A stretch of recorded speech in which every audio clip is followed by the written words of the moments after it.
அவர் பிறந்த நாளை கொண்டாடலாமா கொண்டாடக்கூடாதா, யாரோடு கொண்டாட வேண்டும் என்பதெல்லாம் அவருடைய தனிப்பட்ட விருப்பு வெறுப்புங்க.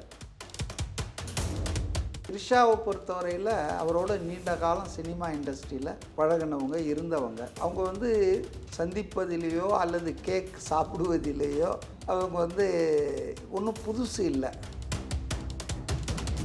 அவங்க இவர் முதல்வர் ஆகிவிட்டதால் கொஞ்சம் டிஸ்க்ரீட்டாக இருக்கிறது நல்லதுன்றது என்னுடைய கருத்து.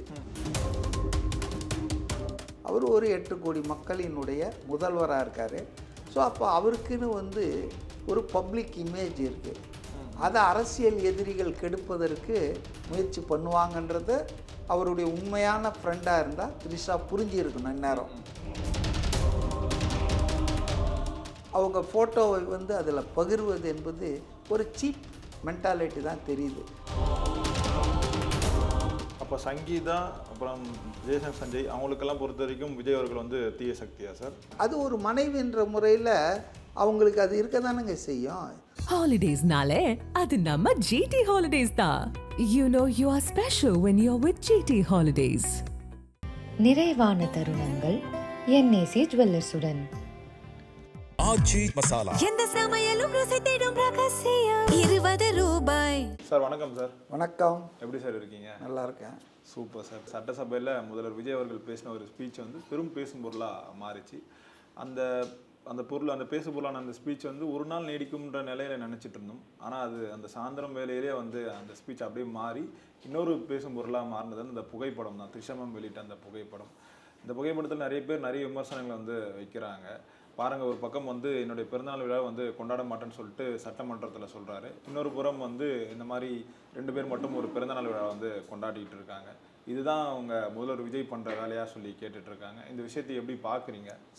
முதல்வர் ஒரு ப்ரைவேட் பர்சன். அவர் பிறந்தநாளை கொண்டாடலாமா கொண்டாடக்கூடாதா, யாரோடு கொண்டாட வேண்டும் என்பதெல்லாம் அவருடைய தனிப்பட்ட விருப்பு வெறுப்புங்க. இதில் நிர்வாகமோ அரசாங்கமோ அரசியலோ இல்லைங்க. Purely private affair. அதை பற்றி நம்ம கருத்து சொல்கிறதுக்கு என்ன இருக்குங்க? நம்பர் 1. ஓகே. நம்பர் 2, இப்போ த்ரிஷாவை பொறுத்தவரையில் அவரோட நீண்ட காலம் சினிமா இண்டஸ்ட்ரியில் பழகினவங்க இருந்தவங்க. அவங்க சந்திப்பதிலேயோ அல்லது கேக் சாப்பிடுவதிலேயோ அவங்க ஒன்றும் புதுசு இல்லை. ஆனால் அவங்க இவர் முதல்வர் ஆகிவிட்டதால் கொஞ்சம் டிஸ்க்ரீட்டாக இருக்கிறது நல்லதுன்றது என்னுடைய கருத்து. ஏன்னா now is not no more a superstar, film colleague, அப்படிலாம் ஃப்ரெண்டுலாம் இல்லை. அவர் ஒரு 8 கோடி மக்களினுடைய முதல்வராக இருக்கார். ஸோ அப்போ அவருக்குன்னு ஒரு பப்ளிக் இமேஜ் இருக்குது. அதை அரசியல் எதிரிகள் கெடுப்பதற்கு முயற்சி பண்ணுவாங்கன்றத அவருடைய உண்மையான ஃப்ரெண்டாக இருந்தால் த்ரிஷா புரிஞ்சிருக்கணும். இந்நேரம் அப்படி இருக்கும்போது அவங்க ஃபோட்டோவை அதில் பகிர்வது என்பது ஒரு சீப் மென்டாலிட்டி தான் தெரியுது.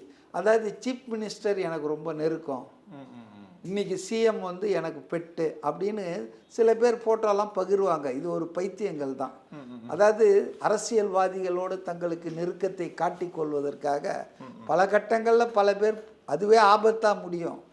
புரியுதுங்களா? அதனால் அப்படி தான் நான் இதை பார்த்து கடந்து போனோமே தவிர இதுக்குள்ளே இது பெரிய பேசு பொருளாக மேகதாத்து அணை கட்டுறதை விட பெருசாக இது ஆயிடுச்சான்னா நான் அப்படி நினைக்கல. இது ஒரு சின்ன விஷயங்கள்ங்க. த்ரிஷா விஜய் சாருக்கு ஃப்ரெண்ட் இல்லை சார், அவங்க ஒரு தங்கச்சி மாதிரி தான் சார். அதெல்லாம் எனக்கு தெரியாது. எனக்கு அவங்க ஒரு கொலீக். இண்டஸ்ட்ரியில் ஒரு ஆஃபீஸில் நாங்கள்லாம் பெண்களோட வேலை செஞ்சுருக்கிறோம். பெண்களோட பல கல்யாணங்களுக்கு போயிருக்கோம், கொலீக்ஸ் கல்யாணத்துக்கு.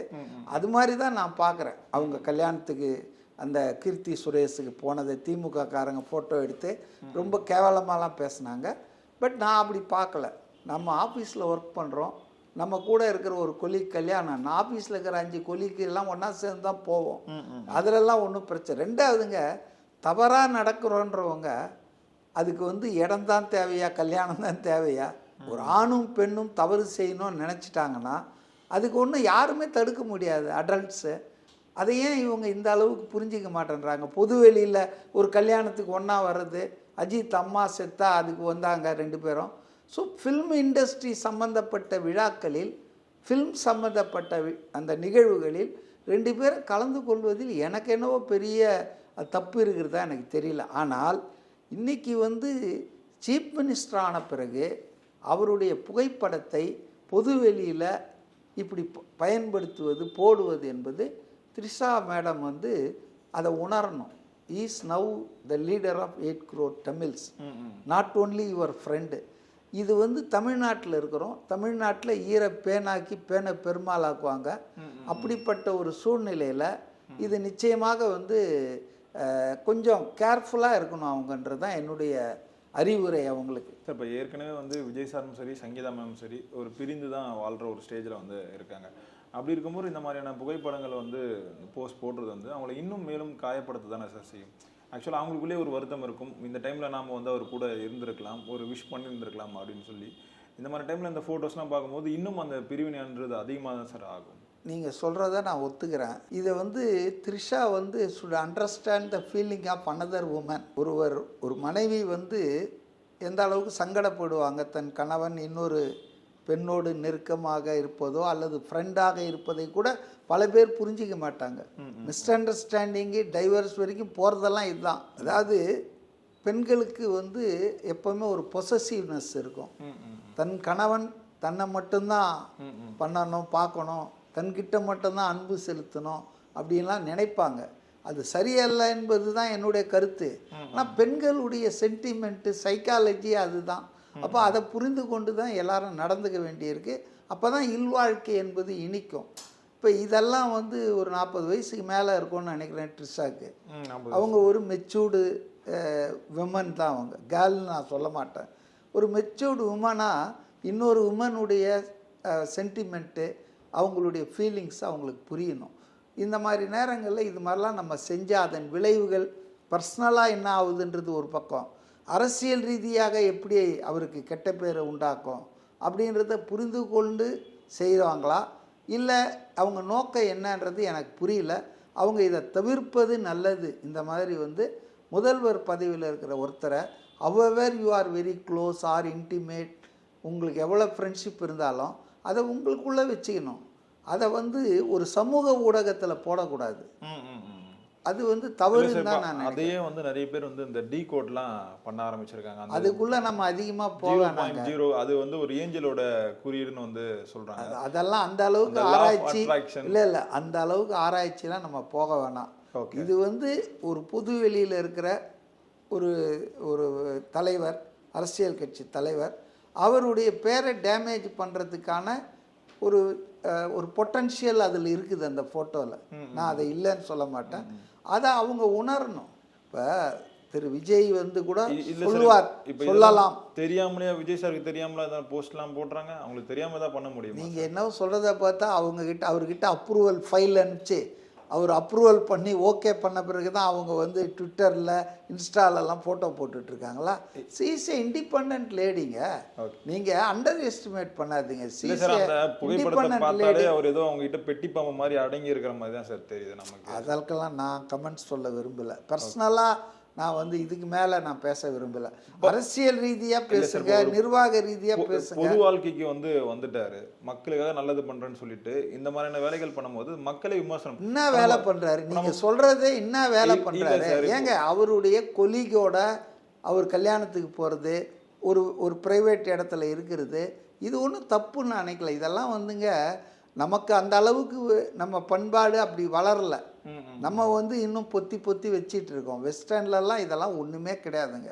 அதனால் அவர் வந்து நிர்வாகத்தில் கோளாறு, அவர் ஆட்சியை கவனிக்காமல் அந்த புறத்திலே படுத்துட்ருக்கிறாரு அப்படின்னு அந்த காலத்தில் அரசர்களை பற்றி சொல்லுவாங்க. அந்த காலையில் 9:30 மணிக்கு வந்துடுறாரு, சாயந்தரம் 5:30 மணி வரைக்கும் உட்கார்றாரு. பிறந்த நாள் அன்று கூட மார்னிங் டு ஈவினிங் சட்டசபையில் உட்காந்துருந்தார். அவர் நினச்சிருந்தா அன்றைக்கி அவாய்ட் பண்ணியிருக்கலாம். யார் என்ன கேட்க போகிறாங்க?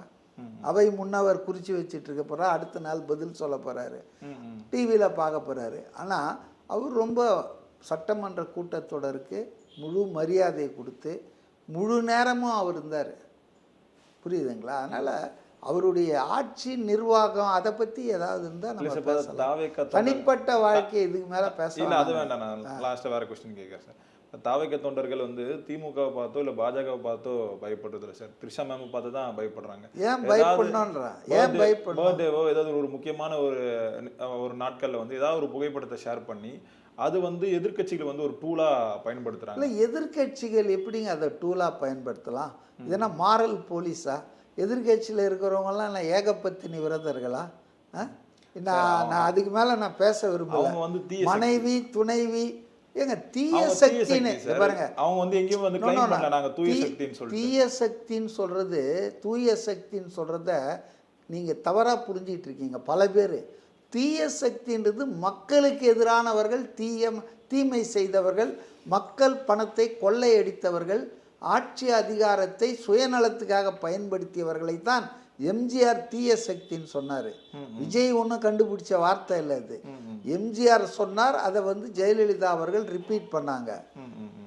தூய சக்தின்னு சொல்கிறது என்னன்னா, இல்லை அவர்கிட்ட எந்த தப்பும் இருக்காதா? விஜய்னா மனிதர் தானே, மானுடர் தானே, அவர் என்ன கடவுளா? கடவுளே தப்பு பண்ணுறாங்க. அதனால் அவர் வந்து தூய சக்தின்றது என்னுடைய ஆட்சி, என்னுடைய அரசியல், மக்களுக்கான அரசியல், லஞ்ச லாவண்யமற்ற ஒரு அரசு நிர்வாகம், ஏழை எளியவர்களுக்கான அரசாங்கம், இதை தான் அவர் தூய சக்தின்றார். உடனே நீங்கள் பர்சனலாக அவர் என்னவோ தூய்மைனா எப்படியும் அப்படி இருக்க முடியாதுங்க. மனிதர்கள் தவறே செய்யாத, காந்தியே தவறு செய்திருக்கிறேன்னு அவருடைய சத்திய சோதனையில் எழுதியிருக்காரு. காந்தியை விட இப்போ யாராவது இருக்காங்களா? அப்படி இருக்கிறேன்னு சொன்னால் அது பொய். ஆனால் தீய சக்தி தூய சக்திக்கு அர்த்தம் பர்சனலாட்டி இல்லை, அது ஒரு பாலிட்டிக்ஸு, க்ளீன் பாலிட்டிக்ஸு. இது வந்து கரப்ட் பாலிட்டிக்ஸு. மக்களுக்கு எதிரானதால் அதை தீய சக்தின்னு சொல்கிறாங்க. இது மக்களுக்கு ஆதரவானதுன்றதால் தூய சக்தின்றாங்க. It is nothing to do with individuals behaviour, attitude, அந்த கேரக்டரெல்லாம் வச்சு சொல்ல. நீங்கள் அப்படி தப்பாக புரிஞ்சிக்கிட்டு இருந்தால் மாற்றிங்க. இல்லை, கேரக்டரை வச்சு தீய சக்தி தூய சக்தின்னு சொல்ல. கவர்னன்ஸ் யாருக்காக நடக்குது? மக்களுக்காகவா, மக்கள் நலனுக்காகவா, இல்லை மக்களை துரோகம் பண்ணி நடக்குதா? இதை தான் கேரக்டரைஸ் பண்ணுறாங்க தீய சக்தி, ஈவில் ஃபோர்ஸ். நேற்று கூட சொன்னார் விஜய், ஈவில்லாம் சொல்கிறாங்க, ஈவில்ஸ்ன்றாங்க, எங்களை தீய சக்தின்றாங்க. ஆனால் டெவில்ஸுங்க இதை பேசக்கூடாதுன்னாரு.